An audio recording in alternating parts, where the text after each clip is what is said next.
Assine, ou será expulsa da família. Meu filho disse isso sem tremer a voz, sentado à minha frente na mesa da sala, como se estivesse apenas falando do tempo.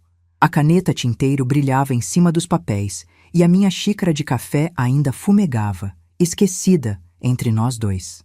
Naquele momento, aos 68 anos, eu descobri que existe uma violência que não deixa roxo por fora, mas destrói tudo por dentro. Do lado dele, a esposa, Priscila, com os braços cruzados e o olhar apertado, como quem observa uma negociação de negócio, não uma conversa de mãe e filho. Atrás, o advogado jovem que eles tinham contratado, engravatado, com aquele sorriso treinado de quem acha que sabe tudo sobre a vida só porque aprendeu a falar difícil. Eu, de chinelo e vestido simples, parecia a parte fraca na história. Pelo menos, era isso que eles acreditavam. Mas antes de continuar, quero te fazer um convite muito especial. Inscreva-se no canal e deixe o seu like. Isso me ajuda a ver que você me apoia e que está gostando das minhas histórias. E comenta aqui embaixo de qual cidade você está assistindo. Agora vamos continuar. Não precisa dramatizar, mãe, Rafael disse, empurrando os papéis na minha direção. É só uma questão de organização da família. A senhora assina passando o apartamento para o meu nome, garante que não vai contestar nada no futuro. E pronto, todo mundo fica em paz. Ele falava a senhora como se eu fosse uma estranha. Como se não tivesse sido eu quem lavou as feridas do joelho ralado dele quando ele caiu da bicicleta aos 7 anos. E se eu não assinar? Perguntei, tentando manter a voz firme, mesmo sentindo o coração bater na garganta. Priscila foi rápida. Aí a senhora não vai morar mais aqui. Nem participar de nada do que é nosso. Estamos montando nossa vida, dona Lúcia. Não dá para ficar presa ao passado. Ou a senhora confia no seu filho, ou aceita as consequências. Ela ajeitou a alça da bolsa de marca como se tivesse acabado de decretar uma sentença óbvia. O advogado pigarreou, aproximando-se um pouco. Dona Lúcia, veja bem, juridicamente é tudo muito simples. A senhora já recebe a aposentadoria, não tem outros bens. Passar o imóvel para o nome do seu filho agora evita muita confusão depois. É como se fosse um adiantamento de herança, entende? Só estamos formalizando o que de fato já é dele. Naquela hora, eu quase ri. Não de felicidade, mas daquela ironia que a vida gosta de jogar na nossa cara. Porque ali, na frente deles, eu era a velha viúva que morava de favor no apartamento do filho. A aposentada que compra carne só quando está em promoção. A mãe que não tem nada no nome. Era assim que eles me viam. Eles só não sabiam que, a 300 quilômetros dali, existia um rancho de 291 hectares me esperando. E no banco, mais de 5 milhões de reais rendendo em silêncio. Eu não me sinto à vontade, murmurei, olhando para os papéis. Seu pai sempre dizia que as coisas deviam ser divididas com justiça. Rafael bateu a mão na mesa, impaciente. E eu tô sendo justo, mãe. Quem sempre cuidou da senhora fui eu. A senhora acha mesmo que a Ana, o Paulo, alguém desses seus outros filhos, vai se mexer por você? Se eu resolver mandar a senhora embora hoje, ninguém vai abrir a porta para te receber. Eu tô oferecendo segurança, tô oferecendo família. Mas para isso, preciso que tudo esteja no meu nome. É o mínimo. Aquela frase entrou em mim como faca. Se eu resolver mandar a senhora embora hoje, ninguém vai abrir a porta para te receber. Era assim que ele me via. Um peso que ele podia empurrar para fora de casa a qualquer momento. Foi então que o advogado dele se inclinou mais perto de mim, como se fosse me explicar onde eu devia assinar. Mas em vez disso, sussurrou bem baixinho, quase sem mexer os lábios. Confie em mim, dona Lúcia. Assine. Eu vou te ajudar. Eu o encarei, surpresa. Por um segundo, o sorriso treinado sumiu, e eu vi algo diferente nos olhos dele. Não era piedade. Era outra coisa. Talvez incômodo, talvez vergonha. Algo ali me dizia que ele não estava tão confortável com o que Rafael e Priscila estavam fazendo. Vai, mãe, insistiu Rafael, empurrando a caneta para minha mão. A senhora sempre confiou em mim. Não começa a complicar logo agora. Eu olhei para o meu filho como quem olha para um estranho. Revivi, em poucos segundos, todas as noites em que virei madrugada costurando roupa para os outros para pagar o cursinho dele. Às vezes, em que fingi não estar com fome para deixar o último pedaço de frango no prato dele. Lembrei da primeira vez que ele me chamou de velha, num momento de raiva. E de como, naquele dia, eu disse a mim mesma que ele só estava nervoso, que não era aquilo que ele realmente sentia. Talvez eu é que não quisesse ver. Minhas mãos tremiam quando peguei a caneta. O papel à minha frente parecia um muro entre nós dois. Eu sabia que, a partir daquele momento, algo mudaria para sempre. Podia ser a relação, podia ser a minha vida, ou as duas coisas. Então é assim? Perguntei, ainda esperando lá no fundo que ele recuasse. Ou eu assino, ou sou expulsa da família. Rafael me encarou com uma frieza que eu nunca tinha visto. É assim, respondeu. A senhora escolhe. Nesse segundo, alguma coisa dentro de mim se quebrou. Não era só o coração de mãe. Era também a mulher que, por décadas, tinha se anulado, se encolhido, pedido desculpas por existir. Eu respirei fundo, lembrando das muitas vezes em que aceitei menos do que merecia.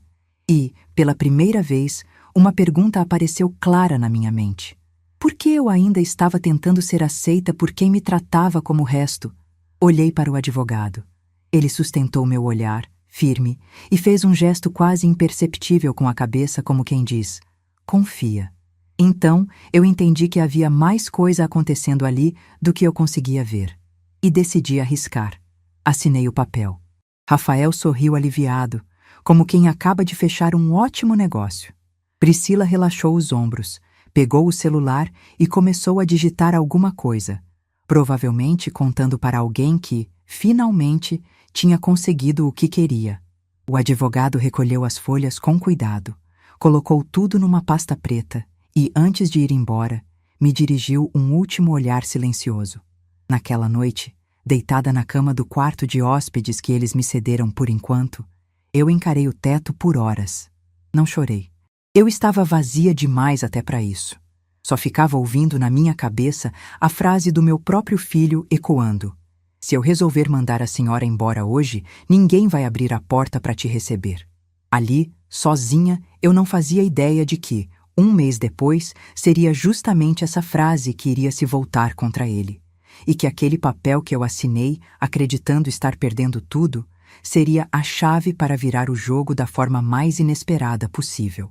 Na manhã seguinte, acordei com a sensação de que tinha cometido a maior loucura da minha vida. A casa estava silenciosa, só o barulho distante do trânsito de Belo Horizonte entrando pela janela. O cheiro de café vinha da cozinha, mas ninguém me chamou. Levantei devagar, sentindo os joelhos reclamarem, e por um momento pensei em rasgar tudo, invadir o escritório do Rafael, exigir de volta o que eu tinha assinado.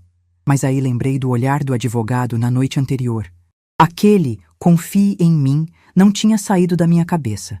Eu não conhecia aquele rapaz, não sabia nada da vida dele, não sabia nem o nome direito.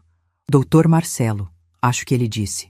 Mesmo assim, alguma coisa na maneira como ele me olhou parecia dizer que ele sabia mais do que estava mostrando. Desci para a cozinha. Priscila estava mexendo no celular, sentada à mesa, com uma xícara de café quase vazia. Rafael já tinha saído para o trabalho. Ela levantou os olhos para mim e forçou um sorriso educado demais. Bom dia, dona Lúcia. Dormiu bem? Não muito, respondi. Assinar coisa importante assim mexe com a cabeça da gente. Ela deu um risinho sem humor. A senhora vai ver como foi melhor para todo mundo. Agora cada um sabe o seu lugar, né? A senhora, tranquila com sua aposentadoria, e a gente, cuidando das coisas grandes. Família organizada é outra coisa. Cada um sabe o seu lugar. Essa frase ficou martelando em mim enquanto eu pegava uma caneca e servia café. Ao longo da vida, eu sempre soube muito bem qual era o meu lugar. Atrás do balcão do mercadinho onde trabalhei por 20 anos, na cozinha fazendo comida para os filhos, sentada na sala de espera do hospital, enquanto o médico tentava salvar a vida do meu marido depois do infarto. Meu lugar sempre foi atrás, nunca no centro. Mas isso começou a mudar no dia em que eu pisei pela primeira vez no rancho. Tudo aconteceu 6 anos antes daquela assinatura. Eu ainda estava tentando aprender a viver sem o Antônio, meu marido. Tínhamos passado a vida toda numa casa simples de bairro, contando moeda para pagar as contas. Ele era pedreiro, desses que voltam para casa com cheiro de cimento impregnado na pele. Honesto, trabalhador, nunca conseguiu juntar nada. Quando morreu, deixou saudade e uma dívida de empréstimo que quase levou nosso apartamento. Foi nessa época que recebi um telefonema inesperado. Uma voz masculina, formal, se apresentou. Dona Lúcia, aqui é do escritório do Dr. Álvaro, do interior de Minas. A senhora poderia vir até aqui? É sobre um assunto de herança. Eu quase desliguei na cara, achando que era golpe. Herança, para mim, era coisa de novela. Mas o homem insistiu. Citou o nome de uma pessoa que eu não ouvia fazia décadas. Dona Irene, a patroa da minha mãe, quando eu ainda era menina. Dona Irene foi a primeira pessoa rica que eu conheci na vida. Minha mãe trabalhava como doméstica na casa dela em Curvelo e às vezes me levava junto. Lembro até hoje da primeira vez que vi aquele lugar, um casarão antigo no centro da cidade, com pé direito alto e cheiro de café passado na hora. Dona Irene gostava de conversar comigo. Dizia que eu tinha olhos curiosos. Quando cresci, ela começou a mandar recado perguntando por mim, oferecendo ajuda se eu quisesse estudar. Eu, orgulhosa, recusei. Queria vencer sozinha. Depois que casei com o Antônio e mudei para a capital, perdi o contato. Soube apenas, por uma conhecida, que ela tinha comprado um rancho enorme, desses de filme, com pasto, boi, rio e tudo mais. E então, anos depois, morre o Antônio, meu mundo desaba, e de repente, alguém me liga dizendo que tem herança me esperando. Fui pro interior sem contar para ninguém. Disse pro Rafael que ia visitar uma amiga doente. Peguei um ônibus lotado. Viajei horas com uma marmita fria no colo e a cabeça fervendo de pensamento. Chegando lá, encontrei o tal Dr. Álvaro, um senhor sério, de fala calma, que me entregou um envelope pardo. Dona Irene tinha muito carinho pela senhora, ele explicou. Ela deixou escrito em testamento que gostaria que a senhora ficasse com o rancho dela. Disse que a senhora era a única pessoa simples que nunca pediu nada em troca da amizade e que confiava que a senhora saberia honrar aquele lugar. Pensei que fosse brincadeira. Quando fomos até o cartório, quando assinei os documentos, quando pisei no portão de madeira do rancho pela primeira vez, eu ainda achava que ia acordar em casa, com a torneira pingando e o cheiro de feijão queimando. Mas não acordei. O rancho era real. O testamento era real. Os bois, as árvores, o silêncio do entardecer, tudo era meu. Naquele dia, à beira do curral, olhando o sol se pondo atrás das montanhas, eu prometi 3 coisas a mim mesma. Primeira, que honraria a memória de Dona Irene cuidando daquele lugar com respeito. Segunda, que nunca mais deixaria ninguém me tratar como se eu não valesse nada. E terceira, que não contaria sobre o rancho para ninguém da família enquanto não tivesse certeza de quem realmente estava do meu lado. Abri uma conta em outro banco, em outra cidade, e comecei a guardar o dinheiro que o rancho gerava. O administrador, um rapaz simples chamado Jonas, me ensinou pacientemente sobre arrendamento, gado, plantação. A gente reinvestia uma parte, guardava outra, e assim, em poucos anos, aquilo que começou como um susto virou mais de 5 milhões de reais. Dinheiro limpo, declarado, fruto de trabalho, mas invisível aos olhos da minha própria família. Porque toda vez que eu dava uma dica, uma pista de que tinha alguma coisa guardada, vinha um comentário como o que Rafael fez um dia no almoço. Ah, mãe, a senhora deve estar guardando dinheiro embaixo do colchão. Tem que lembrar que aposentado não serve para muita coisa, não. Melhor deixar as decisões com quem entende. Na hora, todo mundo riu. Eu também, mas por dentro alguma coisa se fechou. Agora, sentada na cozinha com a xícara de café na mão, ouvindo Priscila falar sobre cada um saber o seu lugar, eu senti as 3 promessas que fiz no rancho voltarem com força. Eu sabia exatamente qual era o meu lugar. E não era ali, implorando migalha de atenção de um filho que me via como peso. Terminei o café, voltei para o quarto e peguei o celular. Depois de alguns minutos encarando a tela, respirei fundo e disquei o número que estava salvo como Escritório Álvaro Jonas Rancho. Quando atenderam do outro lado, minha voz saiu baixa, mas decidida. É a Dona Lúcia, a senhora do rancho. Eu acho que está na hora da gente conversar sério. E vou precisar de um advogado de confiança aqui em Belo Horizonte. Um que entenda de família e de gente que gosta de passar a perna em velha. Eu ainda não sabia, mas aquele telefonema seria o primeiro passo para transformar a humilhação daquela assinatura em algo que Rafael e Priscila jamais esqueceriam. 3 dias depois da assinatura, o telefone tocou enquanto eu lavava a louça. O número era desconhecido. Pensei em não atender, mas alguma coisa em mim disse que devia. Alô? Dona Lúcia? Aqui é o Dr. Marcelo, disse a voz do outro lado. O advogado que esteve aí com seu filho. Meu coração gelou. Aconteceu alguma coisa? Meu filho mandou o senhor ligar? Não, senhora, ele respondeu firme. Quem pediu para eu falar com a senhora foi o Dr. Álvaro, do interior. Ele é meu antigo chefe. Disse que a senhora confiava nele e que precisava de alguém aqui em Belo Horizonte. Por um momento, eu me apoiei na pia. A água continuou correndo, esquecida, batendo no prato como se fosse chuva. O senhor conhece o Dr. Álvaro? Perguntei, sentindo as peças começarem a se encaixar. Trabalhei no escritório dele antes de vir para cá, explicou Marcelo. Ele me ligou ontem à noite. Pediu para eu verificar com muito cuidado tudo o que seu filho queria que a senhora assinasse. E para garantir que a senhora não fosse prejudicada. Lembrei do olhar dele, do sussurro. Confie em mim. Vou te ajudar. Não era imaginação da minha cabeça cansada. Ele realmente estava do meu lado. Podemos nos encontrar em algum lugar discreto? Ele sugeriu. Quero explicar com calma o que a senhora assinou e o que o seu filho assinou também. Marcamos num café simples, perto do centro, na tarde seguinte.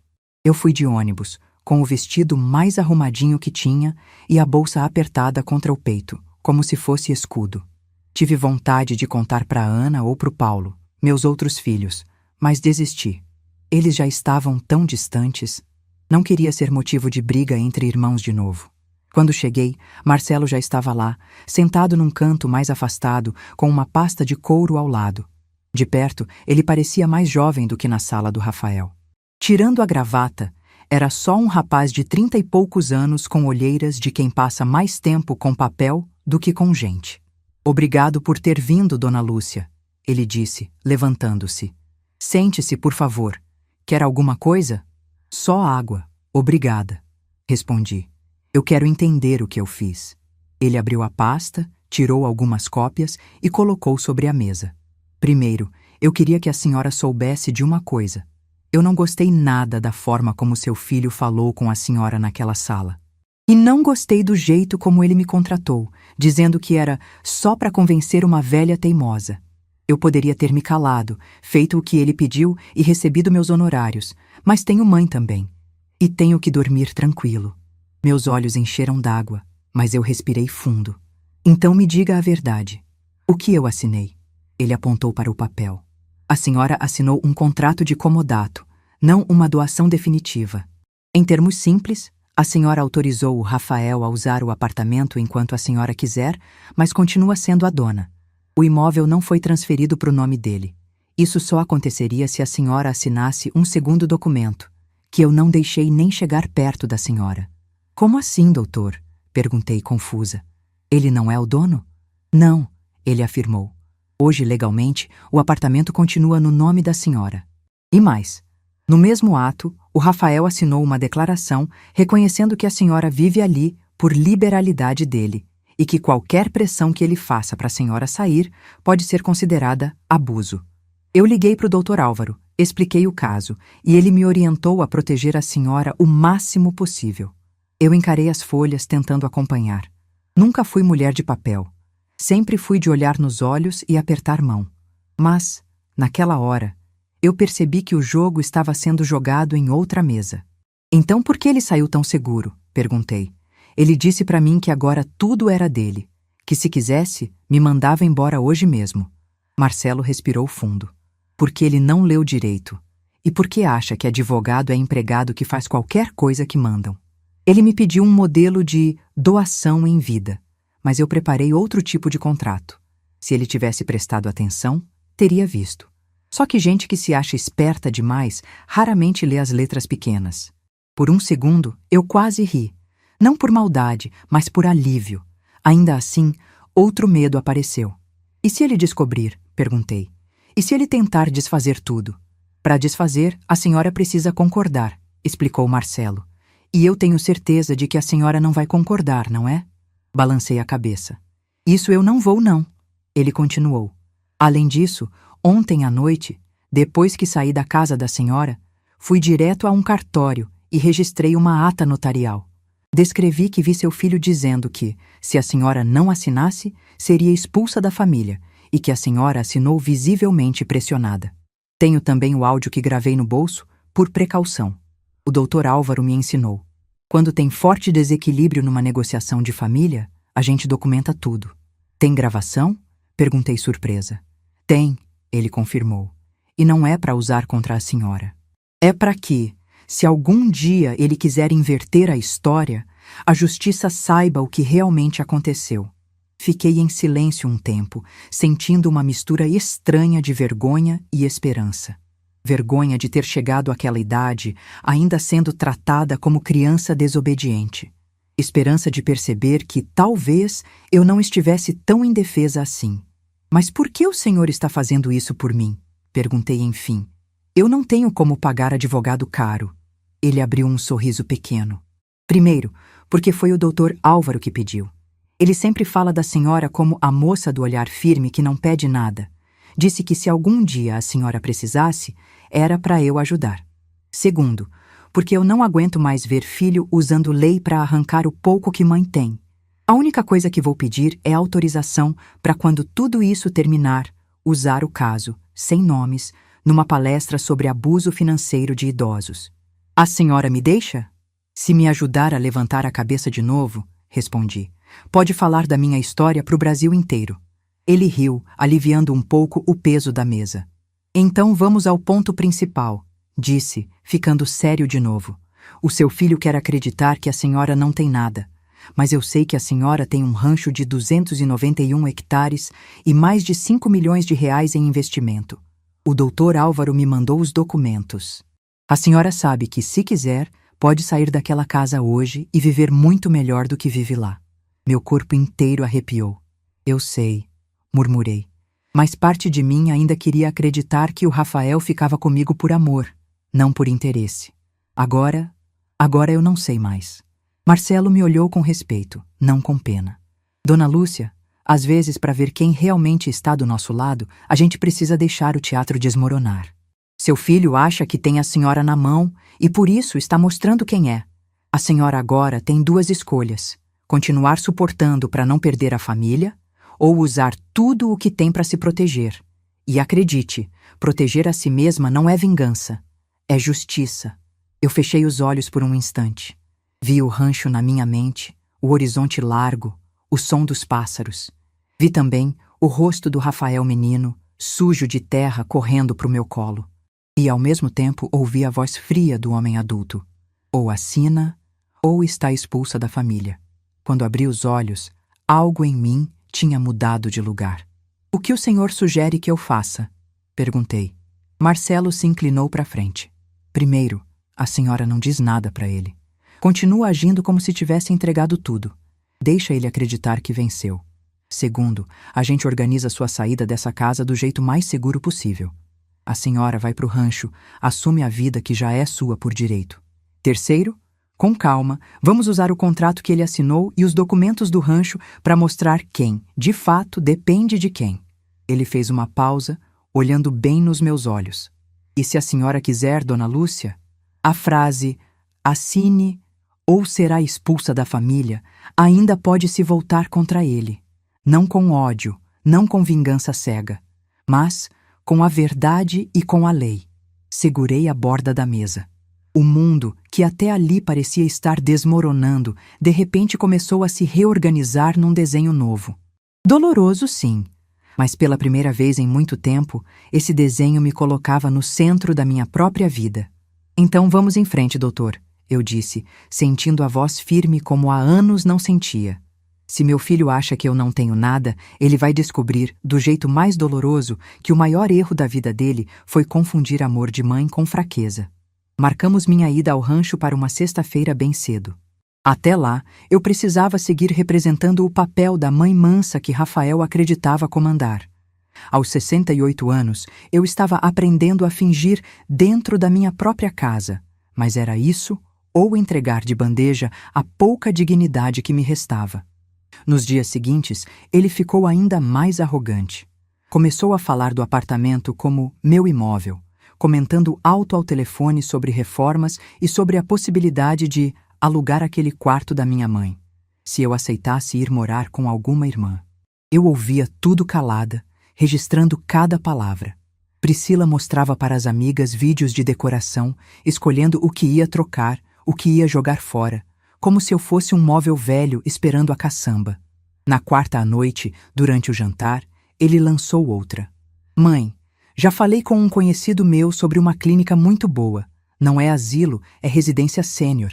Gente da sua idade, com atividades, médico, tudo organizado. A senhora ia gostar. Falou assim, cortando a carne com calma, como se estivesse oferecendo férias. Larguei o garfo. E por que você quer me mandar para um lugar desses, Rafael? Eu tô doente? Tô te dando trabalho? Ele suspirou. Não é isso, mãe. É que eu e a Priscila temos planos. Filhos, viagens, a empresa crescendo. Viver com um idoso muda a dinâmica. A senhora não merece ficar no meio da nossa correria. Um lugar assim é mais adequado. Mais adequado para quem? Perguntei. Silêncio. Só o barulho da televisão na sala. Priscila fingia mexer no celular, com um meio sorriso preso no rosto. Naquela noite, trancada no meu quarto, sentei na beira da cama e olhei minhas poucas coisas. Uma mala com roupas, uma caixa de fotos, o terço da minha mãe, alguns cadernos de receita e contas. O resto da minha vida cabia em 2 caixas. O que eles cobiçavam não era isso, era só o teto. Quando a sexta chegou, acordei antes do despertador. O céu ainda estava escuro. Preparei café, passei um pano na mesa, deixei tudo pronto como sempre. Escrevi um bilhete curto e deixei em cima do balcão. Fui passar uns dias com uma amiga no interior. Preciso descansar. Beijo, mãe. Não mencionei cidade nem data de volta. Às 6h30, o carro do Jonas parou na esquina, longe do prédio. Marcelo estava no banco da frente. Desci com uma mala pequena, sem olhar para trás. Pronta, dona Lúcia? Perguntou Jonas, abrindo a porta. Pronta eu não tô, não, respondi. Mas eu vou assim mesmo. A estrada foi abrindo um espaço dentro de mim. A cada quilômetro que deixávamos Belo Horizonte para trás, eu sentia o peso no peito diminuir. Marcelo aproveitou para recapitular o plano. Primeiro, a senhora fica no rancho, longe da pressão. Depois, vamos notificar seu filho oficialmente, deixando claro que o contrato não transfere propriedade nenhuma. Ele vai espernear, ameaçar, dizer que processa. Mas não tem base. E a senhora não está sozinha. Olhei pela janela. As montanhas surgiam de novo. Ele vai me odiar, murmurei. Vai dizer que eu o enganei. Quem tentou enganar foi ele, respondeu Marcelo. A senhora só não cedeu. Chegamos ao rancho perto do meio-dia. O portão de madeira, o cheiro de terra úmida, o mugido do gado, tudo me recebeu como se eu nunca tivesse ido embora. Jonas abriu o portão e o carro entrou devagar pela estrada de terra. Quando parei diante da casa-sede, respirei fundo. Ali, naquele chão, eu não era a velha incômoda que atrapalhava a vida do filho. Eu era a dona. Bem-vinda de volta, dona Lúcia, disse Jonas. A senhora sumiu, hein? Sumiram foi com a minha paciência lá na cidade, respondi. Aqui eu respiro. Marcelo me ajudou com a mala. Entramos. A sala simples, com móveis antigos, parecia mais acolhedora do que qualquer decoração sofisticada que Priscila me mostrava. Fui até a varanda. O vento trouxe cheiro de capim e de café fresco. Doutor, eu disse, olhando o horizonte. Quando vamos contar para ele que eu não dependo mais daquele apartamento? Ele ficou ao meu lado. Em breve.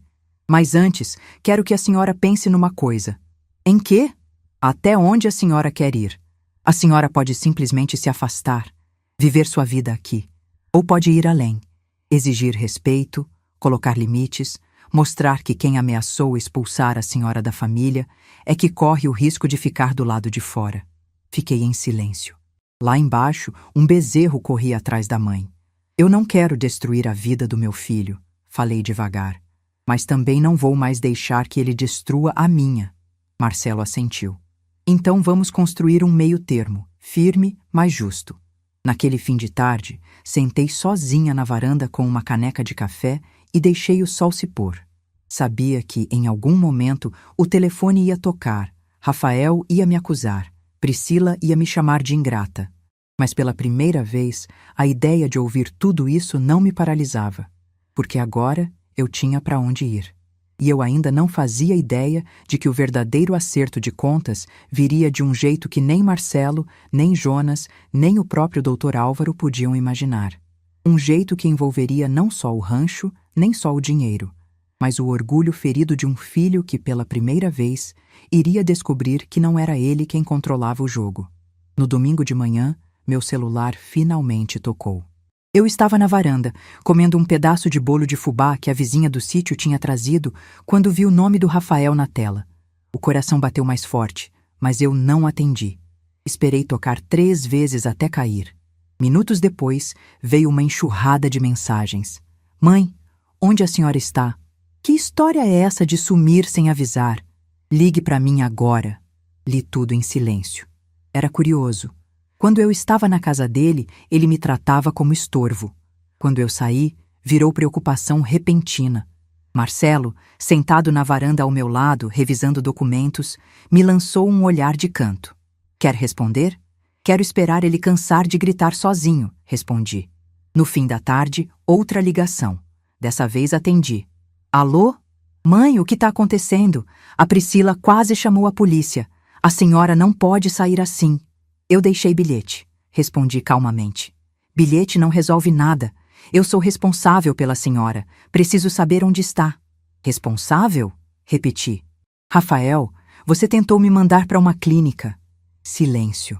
Um silêncio pesado, daqueles que dizem mais do que qualquer frase. Eu estava tentando ajudar, ele disse por fim, num tom ofendido. Ajuda não é imposição, respondi. E muito menos chantagem. Antes que ele pudesse retrucar, falei. Eu tô bem. Tô descansando. Quando eu voltar, a gente conversa. E desliguei. Marcelo fechou a pasta devagar. A partir de amanhã, ele vai começar a mostrar o verdadeiro desespero. Eu ri sem humor. Sempre foi assim. Quando eu digo sim, ele pisa. Quando eu digo não, ele surta. Na segunda-feira cedo, fizemos a primeira notificação. Marcelo preparou um documento oficial informando que o contrato assinado não implicava transferência do apartamento. Rafael recebeu por e-mail e por mensagem. Antes do meio-dia, o telefone dele estava enlouquecido. E eu, pela primeira vez, estava longe demais para ouvir os gritos. À tarde, ele me ligou. Mãe, que documento é esse? Que palhaçada é essa? É só a verdade, respondi. O apartamento é meu. Você me enganou, ele explodiu. Eu falei para a senhora que aquele lugar era importante para a gente. A senhora fez eu contar com uma coisa que não existe. Eu assinei o que você pediu. Eu só não sou obrigada a continuar sendo enganada. É por causa daquele advogado, né? Ele rosnou. A senhora está sendo manipulada. Não, eu estou sendo tratada com respeito. Coisa que você não fez. A ligação terminou com ele dizendo que iria resolver isso do jeito certo. Eu já tinha ouvido ameaças mais bonitas do que aquela. À noite, ele enviou outra mensagem. Se a senhora não voltar para casa até quarta, vou considerar abandono e tomar providências legais. Li e mostrei para Marcelo. Ele quase riu. Abandono? A senhora é a dona do imóvel. Quem decide quem mora lá é a senhora. Ele só não sabe disso ainda. O problema é... Rafael descobriu no dia seguinte.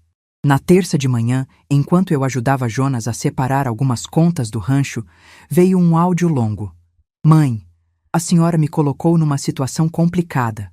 O advogado disse que, na verdade, eu não tenho direito nenhum ali. Eu falei para Priscila. Ela ficou revoltada. A gente estava contando com aquele apartamento para começar nossas coisas. Agora parece que a senhora está voltando atrás só por birra. A senhora está destruindo nossa vida. Eu respirei fundo antes de responder. Quem tentou destruir a minha foi você, e eu tô cansada de fingir que não vejo. Do outro lado do rancho, eu via o sol alto, as galinhas ciscando, o mundo girando, independente do drama de Rafael. Pela primeira vez, eu não me sentia presa dentro do caos dele. Mais tarde, Marcelo me chamou na varanda. Ele vai vir para cá. Como você sabe? Porque homens como o Rafael não aceitam perder sem assistir com os próprios olhos. Ele vai querer medir forças. Naquela noite, antes de dormir, fiquei pensando em tudo que eu tinha suportado. Pensei nas vezes em que ele deixou de ir me visitar, nas desculpas prontas, nos almoços em que eu parecia invisível. Pensei no "se quiser, te mando embora hoje mesmo". Pela primeira vez, aquela frase já não me machucava. Só me mostrava quem ele tinha virado. Na manhã seguinte, recebi outra mensagem. "Estou indo aí". Respirei fundo. Jonas saiu para organizar a porteira. Marcelo ficou comigo na sala, mas eu pedi que me deixasse atender sozinha. "O que vier hoje vai decidir o resto da minha vida", falei. Ele assentiu. "Mas a senhora não está só". O carro do Rafael apareceu levantando poeira no caminho de terra. Quando ele desceu, não vi o menino que eu criei. Vi um homem irritado, acostumado a conseguir tudo na força. Ele veio andando rápido até mim. "Mãe, o que é isso aqui? O que é esse lugar? Como assim a senhora tem um rancho? Como assim tem dinheiro? Como assim nunca contou nada?" "Porque não era da sua conta", respondi firme. Ele arregalou os olhos. "Como é que não era da minha conta? Eu sou seu filho. E eu sou a pessoa que você tentou tirar de dentro da própria casa." Ele respirou fundo, passando a mão no rosto. "Mãe, a senhora complicou tudo. Eu precisava daquele apartamento. A Priscila tá furiosa. Ela disse que, se a senhora não passar o imóvel para mim, ela vai embora." Eu senti uma pontada amarga. "Então talvez seja a hora de você descobrir o que vale mais", respondi. "A casa ou o caráter?" Ele ficou alguns segundos me olhando, sem saber o que dizer. Pela primeira vez, percebi que ele não estava só bravo. Estava com medo. Medo de perder o controle, medo de perder status, medo de ter que admitir que a realidade não girava ao redor dele. E então, antes de responder, sua voz saiu mais baixa, quase um pedido. "Mãe, a senhora não vai fazer isso comigo, vai?" Eu respirei fundo, sentindo o rancho inteiro em silêncio ao nosso redor. "Rafael, fui eu quem passou a vida inteira dizendo sim para você. Agora é sua vez de escutar não." Antes de continuar, me diga aqui nos comentários o que você está achando desta história até agora e o que você faria no lugar dela. Não saia do vídeo, porque o que vem a seguir vai te deixar arrepiado. Rafael ficou parado diante de mim, respirando fundo, tentando recuperar o controle que sempre teve nas nossas conversas. Mas ali, no meio daquele rancho enorme que ele nunca imaginou existir, ele parecia pequeno. Pela primeira vez, era ele quem estava no meu território, e não ao contrário.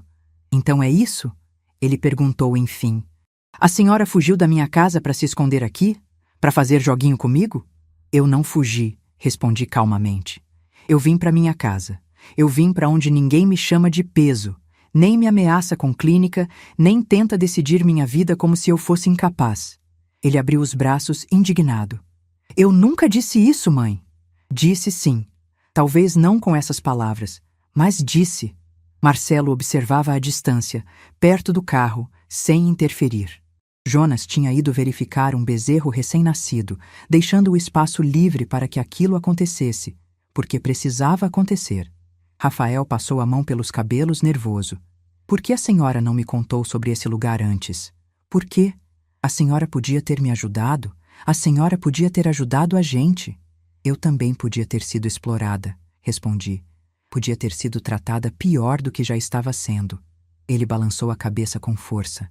"Mãe, isso não faz sentido. Eu sou seu filho. E é justamente por ser meu filho que eu esperei tanto", respondi. "Esperei que você amadurecesse, que percebesse que eu não sou só uma velha sentada num canto, que eu sou a mulher que te criou, que fez tudo por você. Mas você achou que, por eu não reclamar, não questionar, eu ia aceitar calada qualquer imposição." O rosto dele ficou vermelho, entre raiva e constrangimento.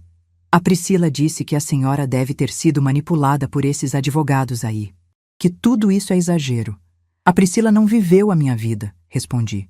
"E nem você." Ele olhou em volta, como se ver o rancho pela primeira vez o deixasse desorientado. "Mãe, sério, isso tudo é real? A senhora é dona disso aqui?" "Sou." "E tem mesmo. Dinheiro guardado?" "Tenho." Ele engoliu seco. Pela primeira vez não havia arrogância no olhar dele. Havia surpresa e cálculo. Então por que a senhora nunca me contou?" Porque eu queria saber quem você seria sem achar que eu tinha alguma coisa para te dar. Aquilo o acertou como um tapa invisível. Ele recuou um passo. Mãe, não é justo. Não é justo? Repeti. Rafael, você pediu para eu assinar um papel que você dizia ser de confiança, mas que, na verdade, tirava a minha casa. Você me disse que, se eu não assinasse, eu seria expulsa da família. Você me disse que idoso atrapalha. Não vem falar de justiça agora. O silêncio que se instalou era tão pesado quanto o calor do meio-dia. Rafael olhou para o chão, respirando rápido, como se estivesse tentando encontrar uma versão da história que não o colocasse como vilão. Por fim, ele disse algo que jamais imaginei ouvir. Mãe, eu tô com medo. Aquela confissão me desarmou um pouco. Não porque eu quisesse aliviar a barra dele, mas porque era a primeira vez, em anos, que ele falava com sinceridade. Medo de quê, Rafael? Ele ergueu os olhos. Agora, não era mais o homem arrogante que eu tinha visto nos últimos meses. Era o menino inseguro que eu criei, tentando parecer forte. Medo de perder vocês. Medo de perder tudo. A empresa tá indo mal. Eu não contei pra senhora. Tô cheio de dívida. A Priscila vive cobrando padrão de vida que eu não consigo manter. Eu tava desesperado. Achei que se tivesse o apartamento, eu conseguiria um empréstimo maior. Foi por isso que pressionei a senhora. Eu errei, tá bom? Eu errei. Aquilo caiu em mim como pedra. Eu sabia que o casamento dele estava conturbado. Sabia que a empresa dele, aquela startup que fazia vídeos corporativos, vivia oscilando. Mas jamais imaginei que ele estivesse afundado a ponto de usar a própria mãe como boia. Ainda assim, arrependimento não apaga feridas. Rafael, todo mundo passa por dificuldade. Eu também passei.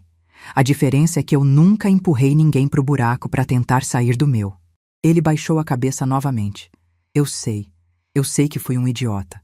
Mas eu preciso que a senhora me ajude. Eu não tenho mais para onde correr. A honestidade veio tarde, muito tarde, mas ainda era honestidade. Respirei fundo. Rafael, ajuda eu dou. Humilhação. Não dou mais.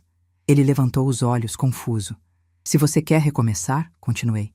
Tem um jeito, mas não é pegando o que é meu. É trabalhando comigo. Aqui. Trabalhar? Ele repetiu, como se fosse um conceito novo. Trabalhar, confirmei. O rancho tá se expandindo. Jonas precisa de alguém no administrativo. Você entende de gestão, não entende? Sim, mas nada. Não vou te dar dinheiro. Não vou te dar imóvel. Vou te dar oportunidade. Você aceita ou não? Ele ficou alguns segundos sem responder. O orgulho e o desespero brigavam dentro dele. Por fim, ele disse: se isso for mesmo uma chance, eu aceito. É uma chance, respondi. Mas também é o limite. Você não vai mandar aqui, não vai levantar a voz, não vai me desrespeitar dentro da minha própria casa. O dia que fizer isso, tá fora. Ele engoliu seco. Eu entendi. Eu acreditei? Não totalmente. O arrependimento dele podia ser sincero, ou podia ser interesse. A vida se encarrega de mostrar. Mas ali, naquele momento, eu dei o primeiro passo para algo que eu jamais imaginaria: transformar meu próprio filho num funcionário. Não por vingança, mas por necessidade. Enquanto ele caminhava pelo rancho, olhando tudo com um misto de medo e fascínio, Marcelo se aproximou de mim. Foi corajoso, ele disse. Foi necessário, respondi. Agora ele vai aprender o valor das coisas. E eu ainda não sabia naquele instante que a lição seria muito mais dura, mais profunda e mais impactante do que qualquer um de nós imaginava. Porque o que estava prestes a acontecer mudaria tudo. Novamente. Rafael começou a trabalhar no rancho na segunda-feira seguinte. Jonas chegou cedo, caminhando com passos firmes até a varanda onde eu tomava meu café. Ele tirou o chapéu, me cumprimentou e depois olhou discretamente para trás, onde Rafael vinha descendo do carro, de camisa social, sapato engraxado e uma expressão que misturava vergonha com teimosia. Isso não vai durar 2 horas. Jonas murmurou só para mim, meio sorrindo. Talvez dure, respondi. Talvez não, mas é preciso. Rafael tentou se aproximar com postura de executivo, segurando uma pasta. No rancho, porém, não existe ninguém impressionável com gravata. Aqui quem manda é a terra, o gado, o tempo. E eles não ligam para currículos. Bom dia, mãe, ele disse, forçando normalidade. Bom dia, Jonas vai te mostrar onde você vai trabalhar. Jonas fez um sinal com a cabeça. Vem comigo. Eles caminhavam lado a lado, mas era evidente o contraste. Jonas com roupa simples, mas jeito seguro de quem conhece cada canto daquele lugar. Rafael tentando acompanhar, olhando para o barro, desviando de galinhas, como se estivesse pisando num território estrangeiro. Fiquei observando da varanda por alguns minutos. Sabia que aquele dia seria importante. Talvez o mais importante da vida dele. Não pelo serviço em si, mas pelo que aquilo simbolizava. Humildade. Algo que meu filho tinha esquecido no caminho da vida. Por volta das 10 da manhã, ouvi a voz dele ao longe. Caramba, Jonas, esse sistema é muito antigo, não dá para trabalhar assim. Jonas respondeu no mesmo tom tranquilo de sempre. Dá, sim, a gente trabalha com o que tem, mas se quiser melhorar, tá aí a oportunidade. Mais tarde, ouvi outra reclamação. E outra. E outra. No almoço, quando nos sentamos à mesa grande da cozinha do rancho, Rafael estava suado, descabelado e irritado. Parecia um peixe fora d'água. Isso aqui é um caos, ele disse, servindo arroz com a mão trêmula. Ninguém registra nada direito. As planilhas são confusas, as contas estão misturadas, e o Jonas acha que eu vou fazer milagre. Eu não acho que vai fazer milagre, respondi calmamente. Acho que vai trabalhar. Ele bateu o garfo no prato, sem força, mas com frustração. Mãe, isso aqui é pouco para mim. Pouco é o que você fazia comigo, retruquei. Fazer alguém se sentir um estorvo. Isso é pouco, isso é pequeno.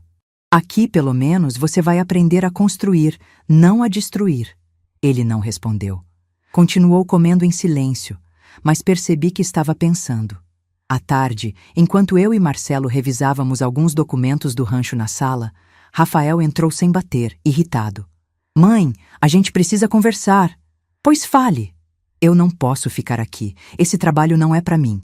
Eu tenho outras responsabilidades. Eu tenho uma vida lá fora. Tem? Perguntei, olhando nos olhos dele. Uma empresa quebrando? Uma esposa que só te apoia quando tem algo a ganhar?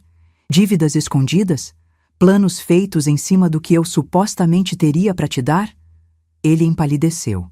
Eu só queria garantir que a gente tivesse uma estrutura, murmurou. Eu queria construir algo. Então constrói, respondi. Comece hoje, comece pelo rancho, comece limpando a própria bagunça. Ele me encarou por longos segundos. Nunca tínhamos ficado tanto tempo olhando um para o outro como iguais. Depois, sem dizer nada, virou as costas e saiu. Marcelo suspirou. Ele vai tentar fugir ainda. Vai, concordei. Mas, se ele voltar, vai ser por vontade real. E ele voltou.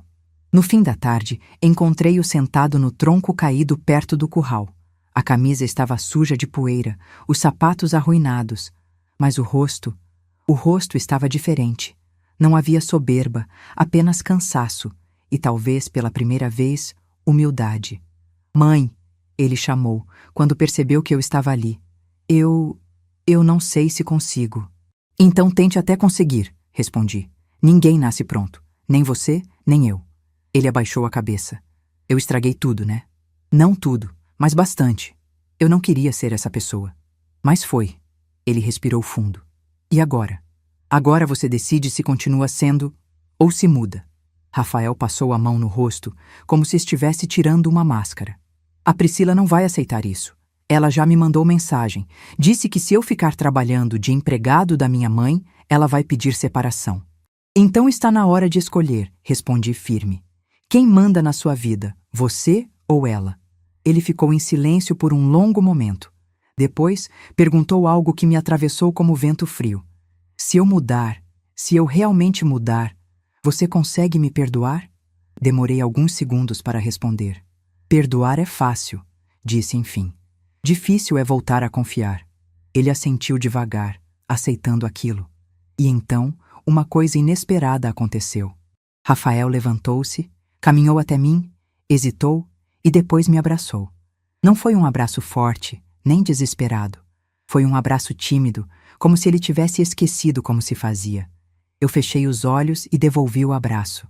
Não porque tudo estava resolvido, estava longe disso, mas porque, pela primeira vez em muitos anos, eu senti meu filho, e não o homem perdido que ele tinha se tornado. Quando ele se afastou, seus olhos estavam marejados. Eu vou tentar, de verdade. Então amanhã você volta cedo, respondi. O rancho sempre recompensa quem trabalha com sinceridade. Ele sorriu de leve. Um sorriso curto, cansado, mas real. Eu volto. Enquanto o sol se escondia atrás das montanhas, percebi que, apesar de todo o sofrimento, algo estava se reorganizando dentro de mim. Não era perdão imediato. Não era reconciliação completa. Era outra coisa. Era o começo de um caminho novo, para mim e para ele.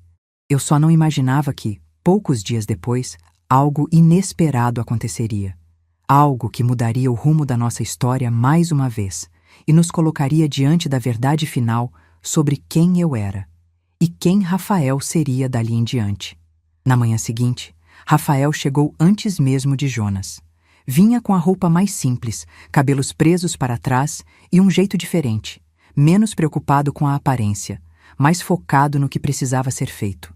Jonas olhou para mim, arqueou as sobrancelhas e sussurrou. Hoje ele veio para trabalhar de verdade. E veio mesmo. Em poucas horas, Rafael ajudou a organizar notas fiscais que estavam acumuladas, conferiu gastos, separou contas atrasadas e, pela primeira vez, ouviu mais do que falava. Jonas explicou como funcionava o ciclo do gado, os arrendamentos, os custos de manutenção. Rafael anotava tudo num caderno, concentrado. No início da tarde, enquanto eu acompanhava os dois de longe, percebi algo curioso. Rafael estava sujo de poeira, exausto, mas parecia mais leve, como se finalmente tivesse parado de correr atrás de uma vida que não era dele. Depois do almoço, Marcelo chegou para nossa reunião semanal. Ele me cumprimentou, mas seus olhos foram direto para Rafael, que carregava caixas para o depósito. Ele parece diferente, Marcelo observou. Tá tentando, respondi. É um começo. Marcelo sorriu. Às vezes, cair no chão é a única forma de aprender a ficar em pé. Mas, como sempre acontece na vida, quando tudo parecia começar a se alinhar, veio a tempestade. Perto das 4 da tarde, enquanto Jonas e Rafael estavam no galpão, o meu celular tocou com o nome da Priscila. Eu quase ignorei. Mas algo me disse que eu devia atender. Alô? A voz dela veio seca, irritada, sem nem fingir educação. Dona Lúcia, a senhora pode me explicar o que está fazendo com o meu marido? Seu marido, repeti. O Rafael está trabalhando. Trabalhando? Numa fazenda? Isso é humilhação. Isso é castigo. A senhora enlouqueceu? Ele está aprendendo a ser responsável, respondi. E está indo muito bem. Eu não vou aceitar isso, ela gritou. O Rafael tem uma imagem. Ele tem carreira, ele tem futuro. A senhora está acabando com tudo. Foi impossível não soltar um riso curto. Não fui eu quem colocou vocês em dívida, Priscila. Ela ficou em silêncio por um instante, mas não por falta de resposta. Era ódio engolido. Escuta bem, ela retomou, com veneno na voz. Ou a senhora passa o apartamento para o nome dele imediatamente, ou eu vou fazer o Rafael escolher, ou eu, ou essa fazenda ridícula. Então faça ele escolher, respondi. Mas esteja preparada para a resposta. Ela tentou retrucar, mas eu desliguei antes. Não havia mais nada para ouvir. Caminhei até o galpão. Quando cheguei, Rafael estava segurando uma caixa pesada e percebeu na hora, só pelo meu rosto, que algo havia acontecido. Mãe? O que foi? Priscila ligou. Ele ficou imóvel. E? Disse que ou você vai embora comigo agora para assumir o apartamento, ou ela te coloca para escolher entre ela e o resto da sua vida. Rafael fechou os olhos, respirou fundo, apoiou as mãos no joelho. Jonas, percebendo a tensão, se afastou discretamente. E o que você respondeu? Ele perguntou. Que era para ela te deixar escolher. Rafael ficou em silêncio. Longo, doloroso, um silêncio de quem está diante do próprio espelho pela primeira vez. Quando finalmente falou, sua voz estava embargada. Mãe, eu sei que errei muito. Sei que te feri mais do que eu posso medir. Mas eu tô cansado. Eu tô cansado de fingir que sou alguém que não sou. Tô cansado de tentar sustentar um padrão que não é meu. Tô cansado de ser cobrado o tempo inteiro por alguém que só pensa na própria imagem. Ele se soltou. Desabou sem cair. A Priscila nunca me amou de verdade, mãe. Ela sempre me amou pelo que eu podia dar. E quando eu não pude dar nada, ela começou a me tratar exatamente como eu te tratei. Aquela frase me golpeou de um jeito estranho, doeu, mas abriu um entendimento profundo dentro de mim. Eu virei nela, aquilo que eu tinha virado com você. Ele respirou fundo, com lágrimas nos olhos. E eu tô com vergonha. Eu tô com vergonha de olhar para a senhora e de olhar para mim. Eu me aproximei devagar. Filho, vergonha não devolve o que você fez, mas pode impedir você de fazer de novo. Ele assentiu, enxugando os olhos com o dorso da mão suja de poeira. Eu vou ligar para ela, disse. Eu vou decidir agora. E ligou. Bem ali, na minha frente. Priscila, eu não vou embora. Não vou pedir o apartamento. Não vou pressionar minha mãe. E se isso te faz querer ir embora, então você precisa ir. Do outro lado da linha, eu ouvi ela gritar, chorar, xingar. Ele não respondeu.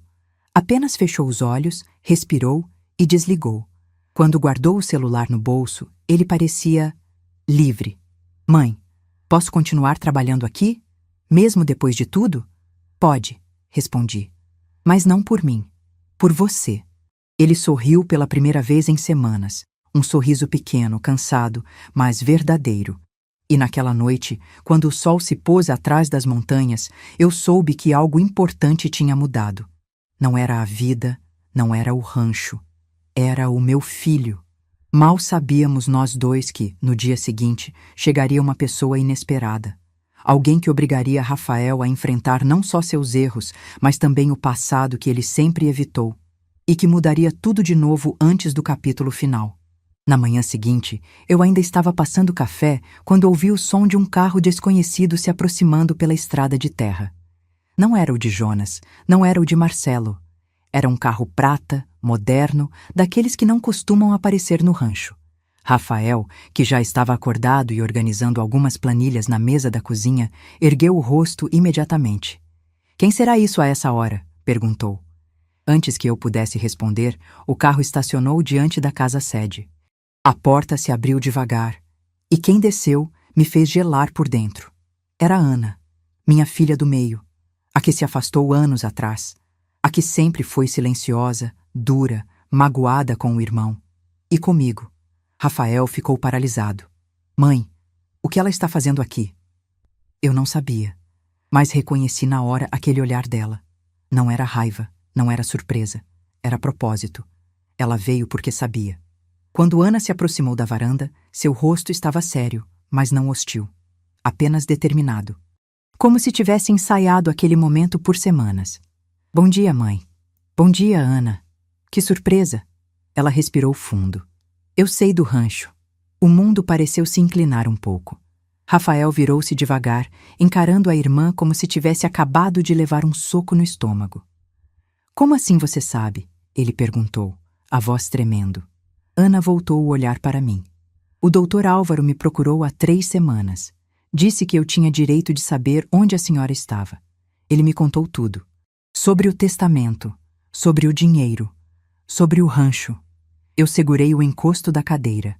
Ele não podia ter contado sem minha autorização. Ele tentou ligar para a senhora várias vezes, mas vocês estavam resolvendo as coisas aqui, ela explicou. E eu vim. Rafael ficou inquieto. Ana, se você veio aqui para brigar, não começa. Eu não estou mais naquele caminho. Eu não vim brigar, ela cortou. Eu vim perguntar por que diabos a senhora achou que precisava passar tudo isso sozinha. A acusação não era agressiva. Era triste, e aquilo doeu mais do que qualquer palavra dura. Filha, eu só queria paz. E achou que ia encontrar paz escondendo uma vida inteira da própria família? Ana rebateu. Seus olhos marejaram, mas ela não desviou. Mãe, eu fui embora porque estava cansada de ver o Rafael te tratar como fardo. e também porque sempre achei que a senhora preferia ele. Eu não imaginava que a senhora estava cuidando de algo tão grande, tão sozinha. Rafael desviou o olhar, envergonhado. Eu não fazia ideia de nada disso, murmurou ele. Pois é, ela respondeu secamente. A gente nunca faz ideia, né? A gente só cobra, só exige, só espera. Nunca pergunta o que a mãe sente. Ana respirou fundo e continuou. Eu vim porque quero reparar o que eu quebrei, e porque a senhora merece ser cuidada. Não controlada, não empurrada, não usada. Cuidada. Eu senti o coração tremer. Rafael, então, deu um passo à frente. Ana, eu errei. E muito. Eu tô tentando mudar. Tô trabalhando aqui. Tô começando do zero. Ela o encarou com uma frieza que só irmãos carregam. Eu sei. Eu já sabia antes de chegar aqui. Como? Ele perguntou. Porque a Priscila me ligou ontem, respondeu. Chorando, dizendo que você tinha escolhido nossa mãe em vez dela. Ela achou que eu fosse se juntar a ela para te pressionar, mas eu não sou covarde. Rafael baixou a cabeça. Ana, então, virou-se para mim e perguntou. Mãe, a senhora pretende dividir isso tudo entre nós algum dia? Era uma pergunta justa, e dolorosa, e inevitável. Respirei fundo. A verdade era simples, mas difícil de dizer. Não enquanto eu estiver viva. Ana assentiu. Certo. Mas eu posso mostrar como eu quero que vocês vivam, continuei. Com respeito, com responsabilidade, com união. Não quero mais ninguém me tratando como incapaz. Não quero mais filhos disputando quem manda na minha velhice. Ela engoliu seco. E o que a senhora quer de mim, então? Eu segurei as mãos dela. Quero você perto de mim. Quero minha família de volta. Quero que vocês dois deixem o passado para trás e aprendam um com o outro. Ana olhou para Rafael. Rafael olhou para Ana. E pela primeira vez em anos, não houve grito, nem acusação, nem disputa.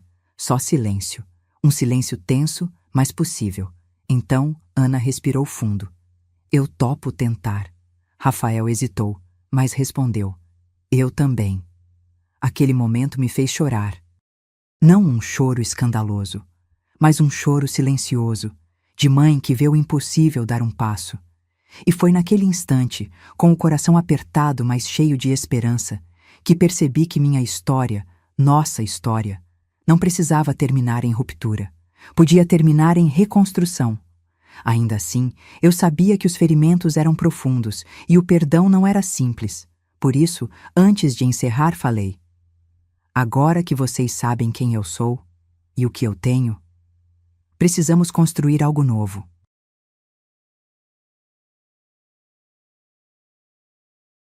Mas sem interesse, sem pressão, sem disputa.